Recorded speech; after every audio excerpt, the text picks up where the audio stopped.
Descobri um método de como ter seu nome limpo da restrição dos bancos. E mais, você ainda ganha mais 2 bônus exclusivos. Link na descrição. Conceito de alta performance. O que é alta performance para você? E depois leva um pouquinho isso assim para a jornada empreendedora, para a vida empresarial. O que é alta performance nos negócios? Tá. Quando eu entrei no mercado, na indústria, do desenvolvimento humano / negócios, quando eu saio da natação e me dou de frente, cara, vou empreender. Tá, para onde que eu vou?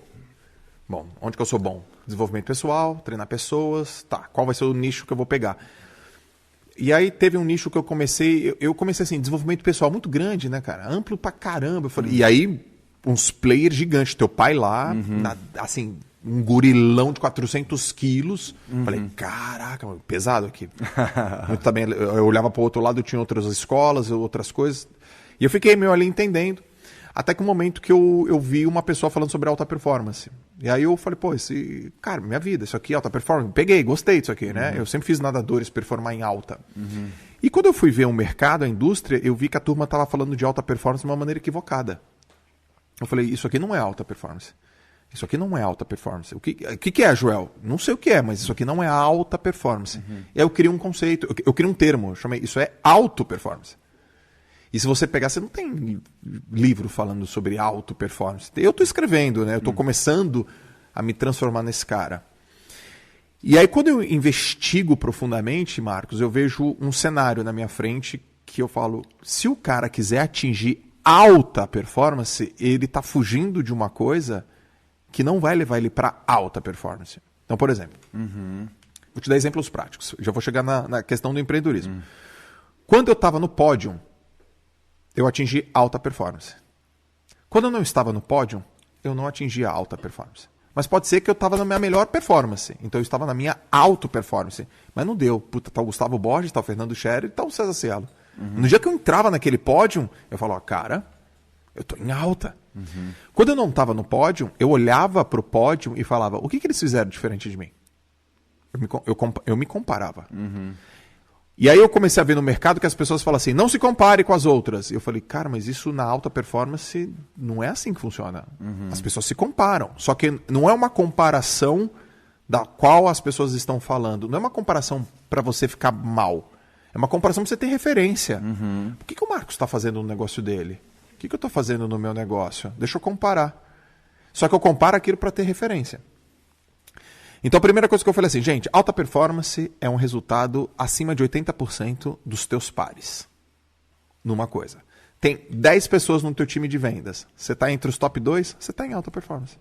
Tem 50 pessoas no time de vendas. Você está entre os 5, você está em alta performance. Ah, mas eu sou o top da minha empresa. Pois é, você está em alta performance na tua empresa. Mas quando a gente se compara com outro cenário, você não está em alta performance. E eu sempre falo o seguinte, a mãe da alta performance é a auto. O que eu tinha percebido? O mercado estava falando assim, se você tiver metas claras, se você tiver clareza, se você for produtivo, se você for um cara que trabalha nos teus pontos fortes, você vai estar em alta performance. Eu falei, não tem nada a ver. Porque tem gente que faz tudo isso e nem se destaca. Você vai estar em alta performance. Alta é quando eu, dentro do nosso segmento, a gente se compara um com o outro e eu tive uma performance melhor do que a tua. Concreta. Objetiva, não subjetiva, objetiva. E aí eu falei, vou falar sobre esse assunto no mercado. E o mercado, isso aí faz sentido, não concordo. Por exemplo, um assunto que eu falo no mercado é competitividade e rivalidade. Eu vejo muito assim, menos competição e mais colaborativismo. Eu falo, não. A melhor maneira de você colaborar com alguém é competir com alguém. Aí o cara fala, mas aí você vem, e aí você quer tudo a qualquer custo. Fala, não, isso é rivalidade. Rivalidade é ruim. Eu vou te dar um exemplo. Eu tinha 22 anos, César Cielo tinha 16. Eu lembro até hoje. 100 metros nado livre, piscina lá em Santos, eu tô na raia 4, ele tá na raia 5. Não, eu tô na raia 5, ele tá na raia 6. Eu tava na crista da onda.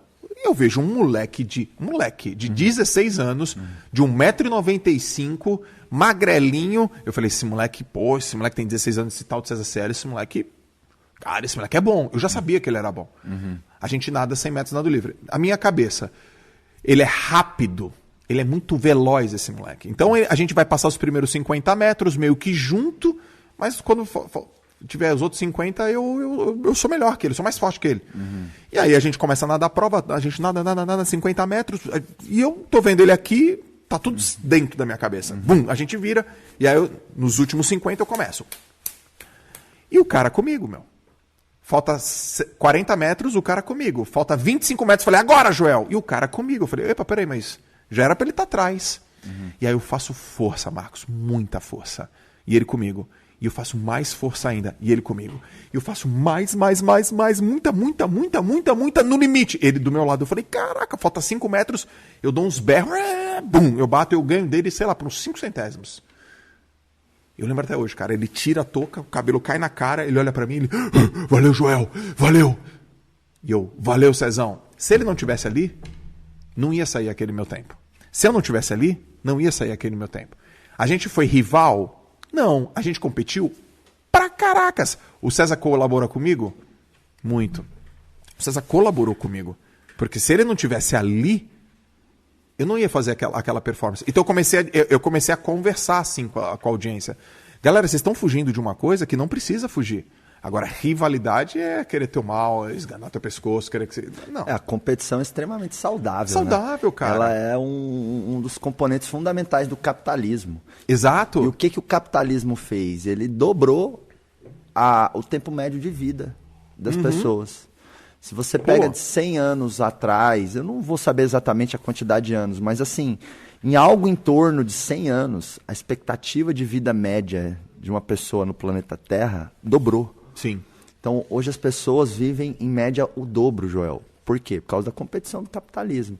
E aí as empresas competem, elas fazem produtos e serviços melhores com um custo cada vez menor.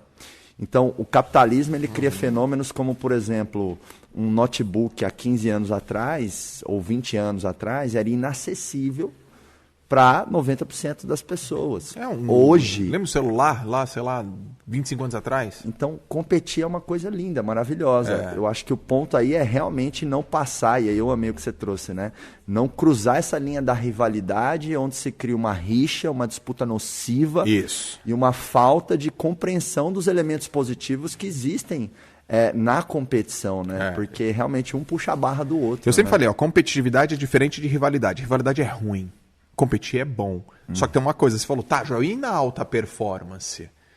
Não adianta, cara. Pra você chegar na alta performance, você tem que adicionar uma coisa. Talento.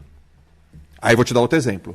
Fui correr com o Caio Carneiro. A gente tá treinando pro Ironman. Cara, eu correndo é meu ponto fraco. Vocês são malucos. A gente é maluco. Eu nadando é meu ponto forte. Eu correndo é meu ponto fraco. Eu pedalando é minha zona média. Pedalando eu vou bem. Correndo eu tô melhorando muito. A gente foi correr 10 km, sei lá, uns 4 meses atrás. A gente começou a correr. E o Caio corre pra caramba. Ele começou a correr. Eu olhei a média, eu falei, caraca, essa média eu não vou conseguir segurar. Não vou conseguir segurar. Eu já sabia, no quilômetro 2, a gente começa a corre. No quilômetro 4 eu diminuo minha média. E aí no final... E aí, Joel, eu falei, cara, eu já sabia que eu não ia conseguir segurar essa média. Eu conheço meu corpo. Aí ele falou assim pra mim, Joel, você precisa...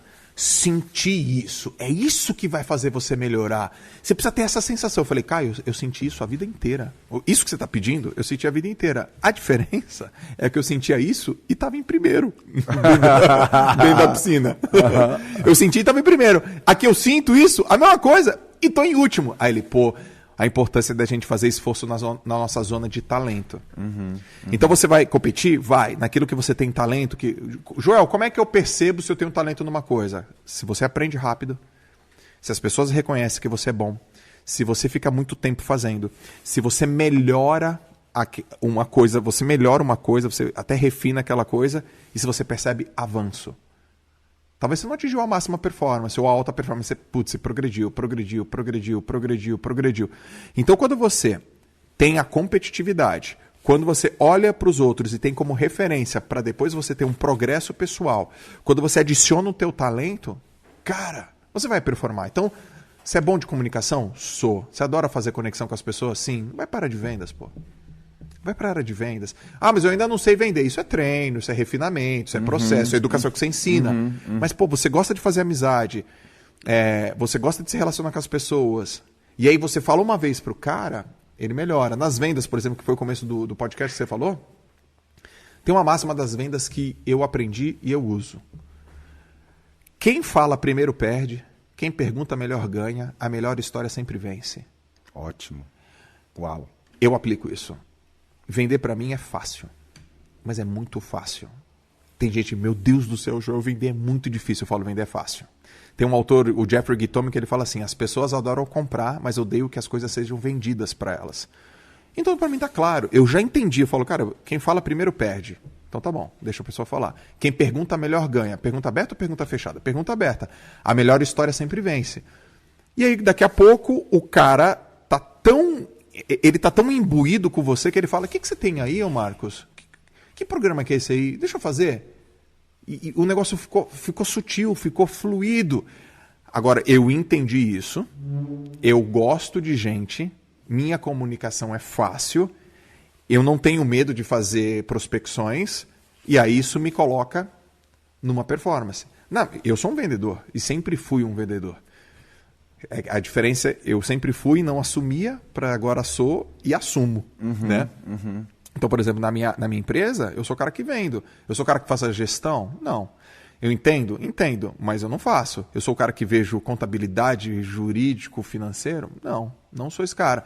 Porque eu pego o meu potencial com treino, com competitividade, entendo o segmento que eu quero e, pum, e vou lá e compito. Qual é o meu segmento hoje? Alta performance, cara.